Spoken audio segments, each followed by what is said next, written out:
Hey guys, I have a word that I believe is for many of you right now. And this word came from my personal time with the Lord this week as I was sitting with Him and really struggling and wrestling because something that when I don't have the Lord's peace, I will just tell Him I need that back. I need the peace that you gave me. I need the peace that I had about this. Even just yesterday I had it and now it's gone. Where did my peace go? And when we experience the peace of God about a decision or a situation we're in or a trial or a testing we're going through, when we have that peace, it's life or death to us. It's the biggest thing in the world that as a follower of Christ, if you have the peace of God, you can go through the hardest of trials because you know you're supposed to be there. If you know that the Lord is allowing it because you've been obedient and you've given Him your yes, then no matter what you walk through, you will have peace. And so when I was struggling and wrestling, I said, Lord, where did my peace go? Because you haven't given other instruction. You haven't said, okay, now go do this, and I disobeyed you. No, I've done what you've said to do. I'm sitting here in the obedience and the faith that you have given me, and I had peace about this. And that's how I knew that this was right, because I had your peace.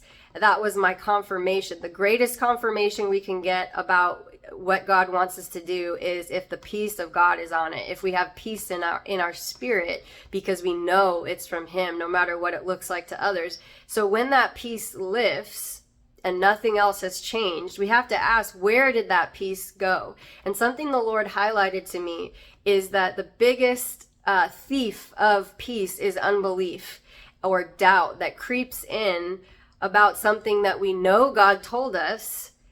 We had the peace before, so the thief of that peace is now we're starting to doubt or disbelieve, that was right or that this is His plan for us. So he showed me that one weapon of the enemy is actually using the mouths and the voices of those around us and the unbelief of those around us to get us to lose and come out of that place of peace.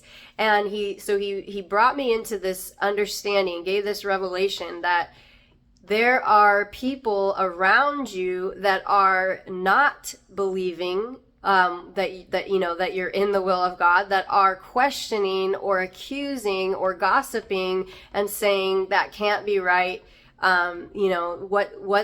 What Catherine is going through that is not from the Lord. If their unbelief can actually act as like a magnet and pull me out of peace and into their unbelief. And so I have to look at the spiritual setting and say, Lord, I want to stay in this peace no matter what the culture, people around me, even people with good intention who want to give more practical or logical advice, that if those voices come in from around us and say, maybe God didn't really say that, or that can't be God's plan for you, or God wouldn't tell you to do that, those kind of voices, we have to shut those down, and we have to say, Lord, show me where the open doors are, the voices that I'm letting into my life that I need to say no.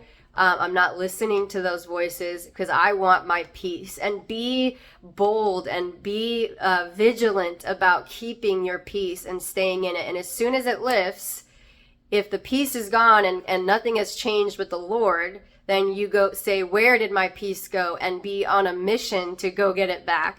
And just pay attention to the voices that you're letting into your life that may be they may be sound like they're coming with great wisdom or understanding, or even someone that has great intentions for you, but the Lord will show you by His Spirit, nope, that voice is not coming from me, because it's pulling you out of that place that I have told you to stay in. I told you to do this, or I told you to stand firm in this, or I told you to cut out this or do that.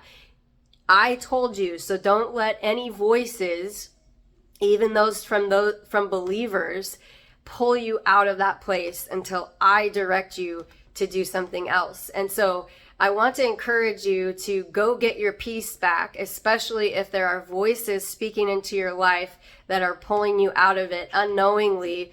You need to close down those voices and shut those down and let your spirit really be single-minded and devoted to staying in the place and doing the thing or believing the promise that the Lord spoke to you.